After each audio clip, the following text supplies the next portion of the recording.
हम लोग पहुंचे थे क्वेश्चन नंबर 20 में, जॉइंट वेंचर में।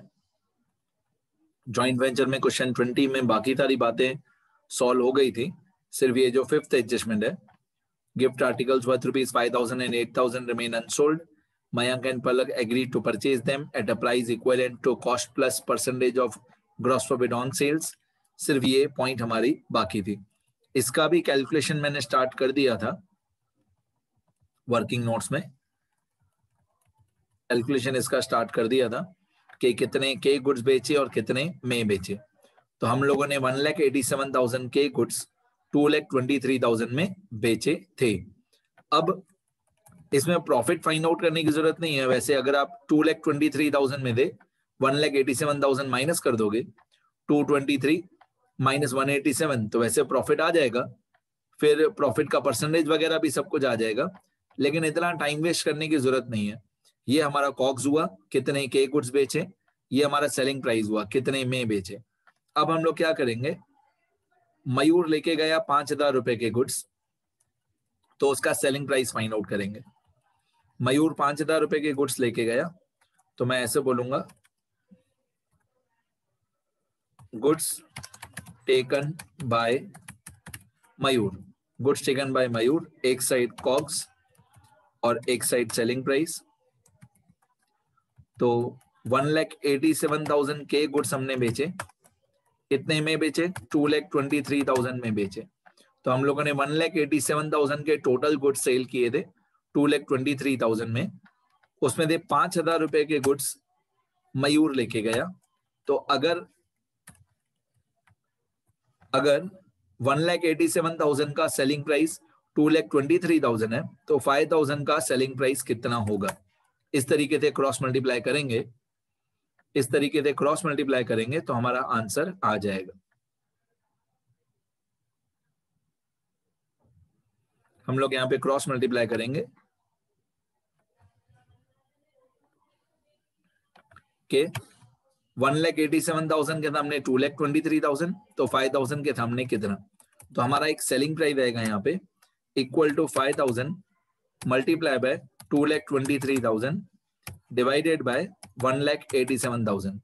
ये 5,000 मल्टीप्लाई बाय 2,23,000 डिवाइडेड बाय 1,87,000, तो एक सेलिंग प्राइस आ जाएगा हमारा 5,962.57, अप्रोक्सीमेटली 5,962 या 5,963। ये होगा selling price of goods taken by Mayur. मतलब ये वाला 5,000 मल्टीप्लाई बाय ये वाला 2,23,000 डिवाइडेड बाय ये 1,87,000, तो 5,963 आएगा गुड्स टेकन बाय मयूर का सेलिंग प्राइस। अब सेम इसी तरीके से मैं कॉपी पेस्ट कर रहा हूं सारा।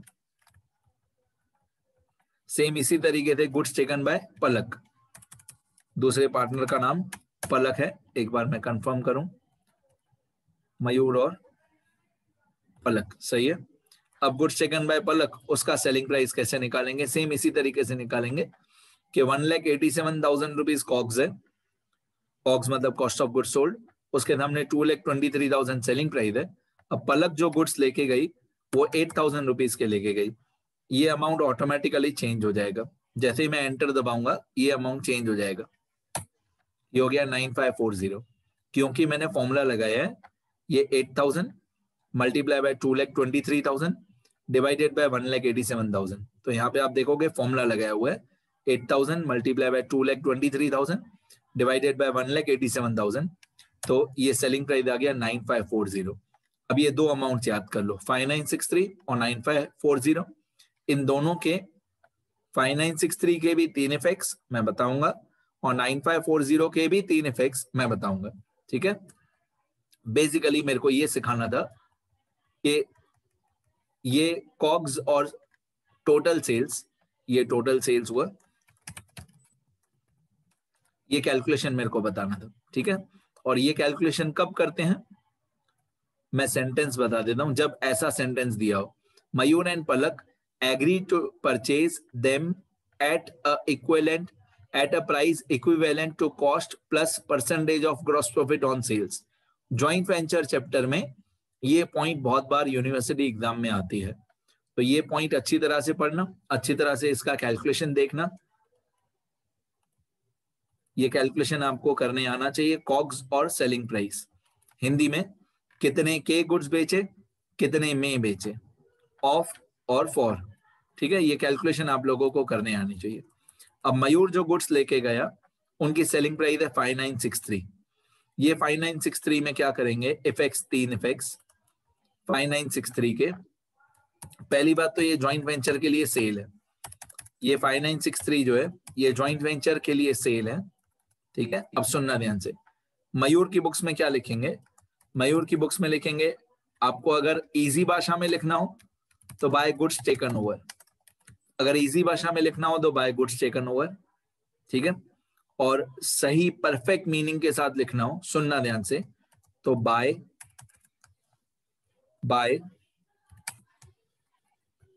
Purchase account. अब आप बोलोगे सर परचेज जो है वो क्रेडिट साइड पे क्यों लिखा, बेटा जॉइंट वेंचर के लिए सेल ही है, जॉइंट वेंचर में क्रेडिट ही होगा, जॉइंट वेंचर के लिए सेल ही है, मयूर के पर्सनल बिजनेस के लिए परचेज है, तो मयूर की बुक्स में आएगा बाय परचेज। मतलब इसकी जर्नल एंट्री बना के देखो, इसकी जर्नल एंट्री बनती है purchase account debit, purchase account debit to joint venture. तो जॉइंट वेंचर तो क्रेडिट ही हुआ, जॉइंट वेंचर के बिजनेस के लिए तो ये सेल ही है, मयूर के बिजनेस के लिए परचेज है। और यहाँ पे ब्रैकेट में लिखने का गुड्स टेकन बाय मयूर, या सिर्फ गुड्स टेकन, क्योंकि मयूर अपनी बुक्स में कभी मयूर का नाम नहीं लिखेगा, मयूर खुद की बुक्स में कभी मयूर नहीं लिखेगा, तो गुड्स टेकन, बस गुड्स टेकन 5963 एक इफेक्ट। अब 5963 का दूसरा इफेक्ट पलक की बुक्स में, पलक की बुक्स में क्रेडिट साइड पे 5963, पलक क्या लिखेगी, पलक लिखेगी बाय मयूर अकाउंट, ब्रैकेट में गुड्स टेकन, डन। 2 इफेक्ट हो गए। तीसरा इफेक्ट यहां पे हमने लिखा है बाय मयूर, तो तीसरा इफेक्ट होगा मयूर अकाउंट में डेबिट साइड पे 5963 क्या लिखेंगे यहाँ पे, to joint venture account goods taken, तो joint venture account goods taken 5963, 3 effect हो गए 5963 के। मैं एक बार तीनों इफेक्ट दिखा देता हूं आपको। मयूर की बुक्स में बाय परचेज 5963, पलक की बुक्स में बाय मयूर 5963, और नीचे जो हमने मयूर अकाउंट बनाया है, मयूर अकाउंट में डेबिट साइड पे टू जॉइंट वेंचर 5963, 3 इफेक्ट हो गया हमारे।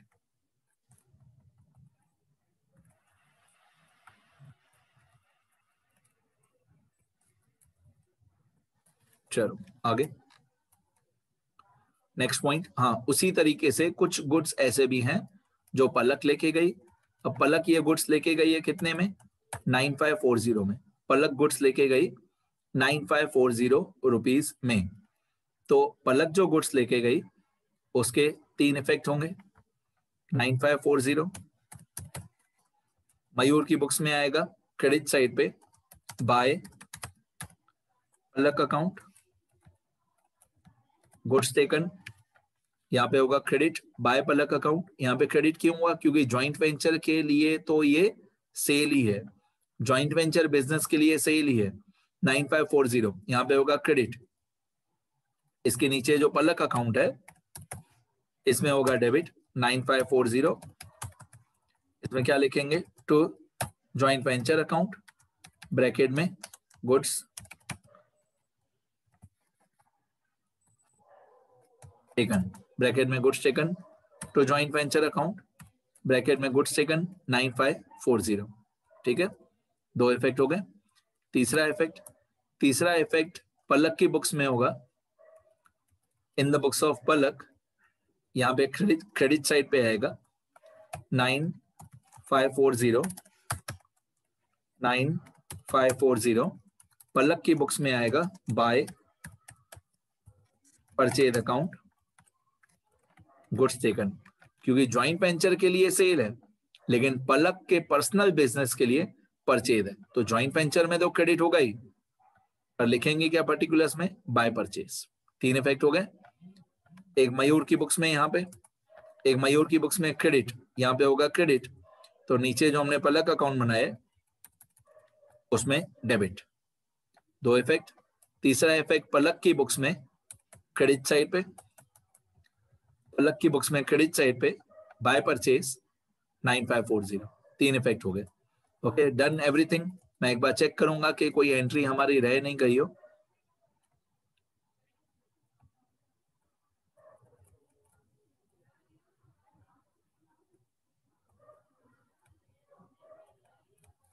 मैं चेक कर रहा हूं कि कुछ रह नहीं गया हो, कोई भी एंट्री इफेक्ट।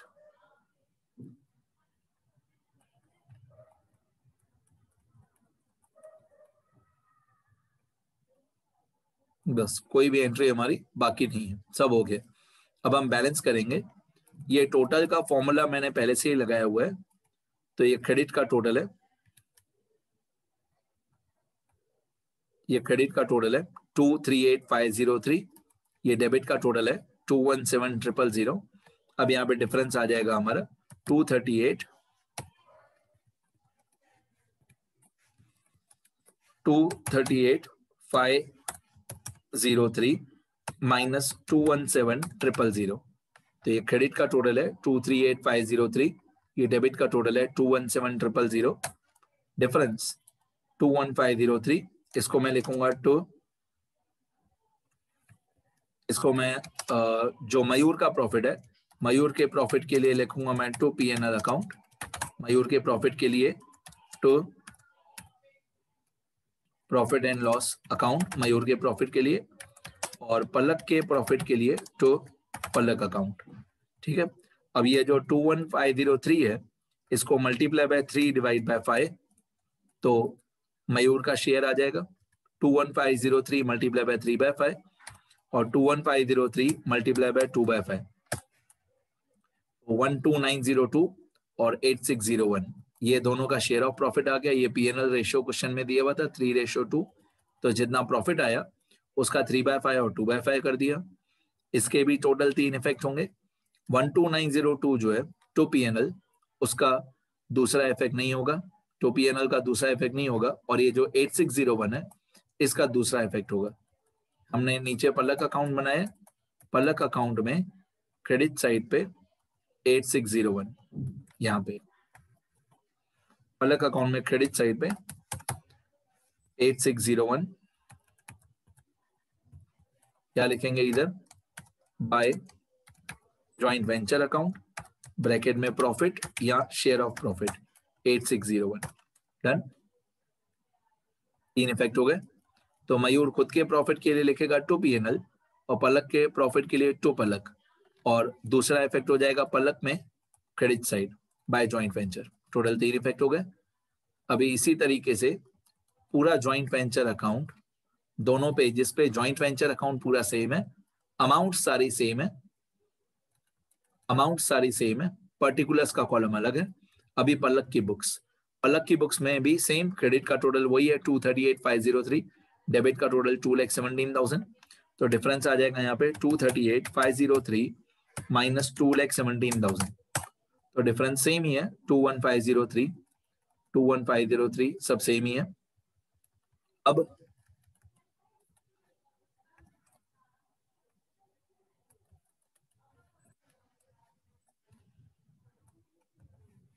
ये शेयर ऑफ प्रॉफिट भी आ गया दोनों का।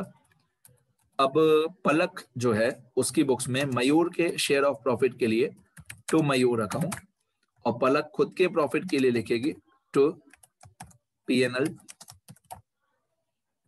अकाउंट। तो मयूर के प्रॉफिट के लिए पलक की बुक्स में मयूर के प्रॉफिट के लिए टू मयूर 12902 सेम ही है 12902, मयूर के प्रॉफिट के लिए टू मयूर, और पलक खुद के प्रॉफिट के लिए क्या लिखेगी, पलक खुद के प्रॉफिट के लिए लिखेगी टू पीएनएल। और जहां पे हमने लिखा है टू मयूर, तो दूसरा इफेक्ट हो जाएगा मयूर के अकाउंट में क्रेडिट साइड पे 12902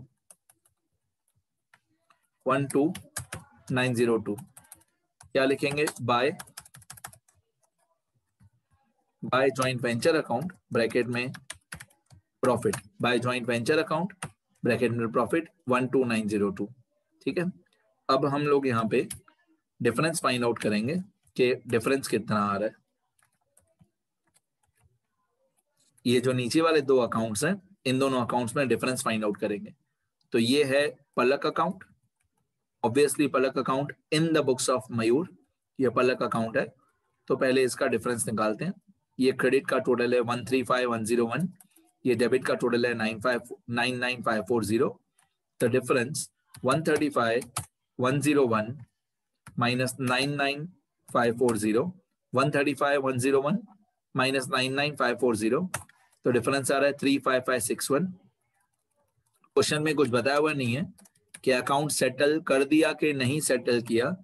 तो अगर कुछ बताया हुआ नहीं हो कि अकाउंट सेटल किया है कि नहीं, तो हम लोग लिखेंगे to balance credit forward. Question mark मतलब ये हमारा डिफरेंस है, credit total minus debit total. ये डिफरेंस है 35561, 35561 ये हमारा डिफरेंस है, credit total minus debit total 35561।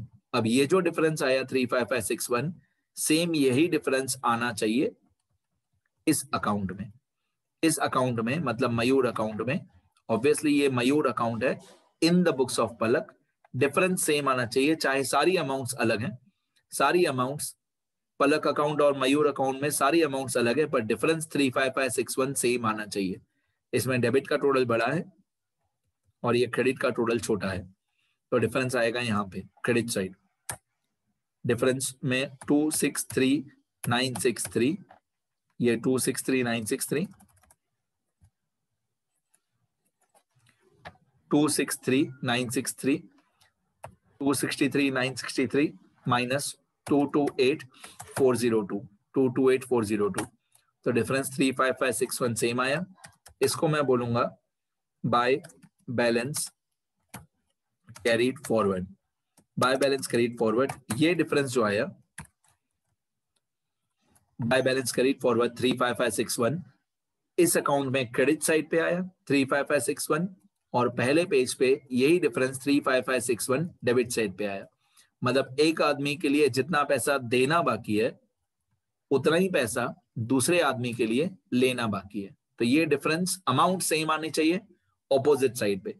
एक में डेबिट साइड पे वही डिफरेंस आना चाहिए अमाउंट का, एक में क्रेडिट साइड पे वही डिफरेंस आना चाहिए। ये 35561 दोनों अकाउंट्स में सेम आना चाहिए। अब मेरे हिसाब से अगर टेक्स्ट बुक वालों ने यहाँ पे कॉग्स फाइंड आउट करते टाइम, सुनना ध्यान से, अगर यहाँ पे कॉग्स फाइंड आउट करते टाइम प्रोपोर्शनेट एक्सपेंसेस ऐड किए हैं कंसाइनमेंट के जैसे, तो टेक्स्ट बुक वालों का आंसर और मेरा आंसर थोड़ा अलग होगा। अगर बुक वालों ने यहाँ पे प्रोपोर्शनल एक्सपेंस ऐड किए हैं तो, लेकिन मेरे हिसाब से जॉइंट वेंचर चैप्टर में प्रोपोर्शनल एक्सपेंसेस ऐड नहीं करने चाहिए। आप देख रहे हो मैंने यहाँ पे कोई भी प्रोपोर्शनल एक्सपेंसेस ऐड नहीं किए, ठीक है। तो अगर कोई प्रोपोर्शनल एक्सपेंसेस हो तो मेरे हिसाब से ऐड नहीं करने चाहिए, चाहे टेक्स्ट बुक और मेरा आंसर अलग अलग हो, लेकिन मैं सही हूं। ओके, कंसाइनमेंट में प्रोपोर्शनल एक्सपेंसेस प्लस करते हैं, जॉइंट वेंचर में नहीं।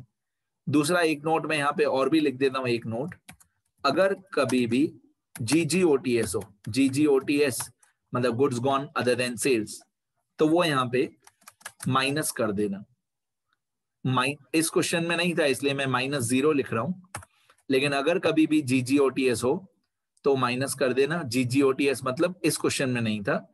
अगर कभी भी GGOTS हो मतलब goods gone other than sales, goods burned by fire, goods theft, goods destroyed by accident, goods burned by fire, goods theft, goods destroyed by accident, goods given as donation, goods given as sample, बस इन पांच में से कोई भी एक GGOTS दिया हो तो वो यहाँ पे माइनस कर देना, क्योंकि जितना भी GGOTS है वो हम लोगों ने बेचा नहीं है, फायर से या एक्सीडेंट से या थेफ्ट से डिस्ट्रॉय हो गया।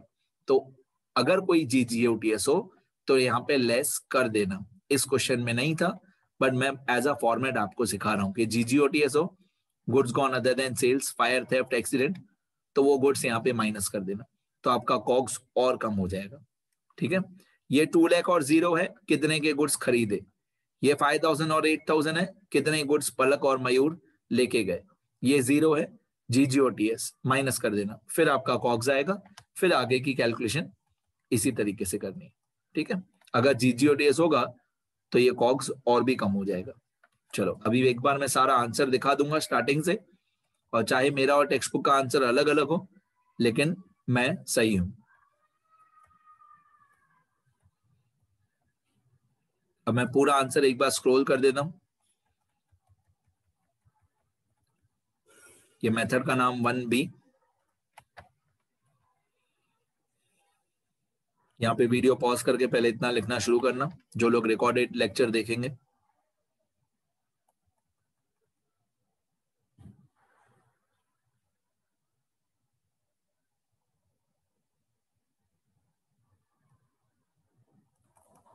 यहाँ पे पॉज करके लिखो, लिखना बहुत जरूरी है बेटा।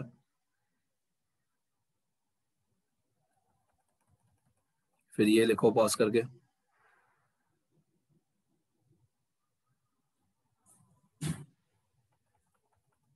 ये लिखो,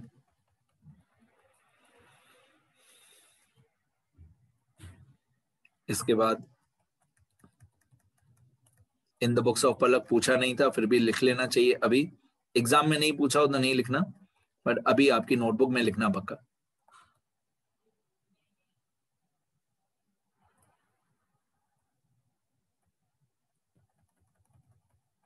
फिर ये पॉज करके लिखो,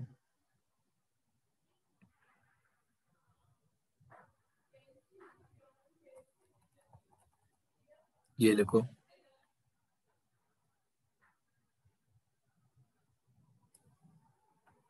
ओरली, सिर्फ ओरली देखने दे बेटा, इतना टाइम याद नहीं रहेगा। लिखोगे तो 10 टाइम्स 100% आप लोगों को सब कुछ याद रहेगा अगर आप लिखोगे तो।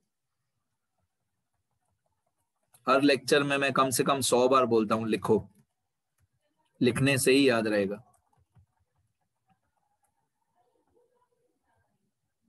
यहाँ पे पॉज करके लिखो, जो भी सब स्क्रीन पे अभी दिखाई दे रहा है।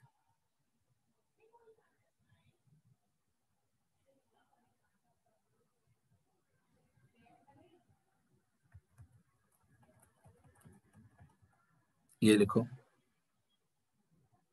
इसी टॉपिक की वजह से शुरू किया था क्वेश्चन।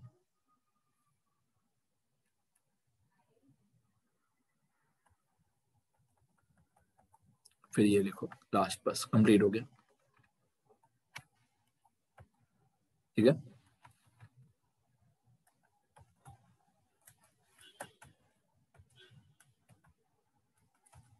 लिखना बेटा सब कुछ अच्छी तरह प्लीज।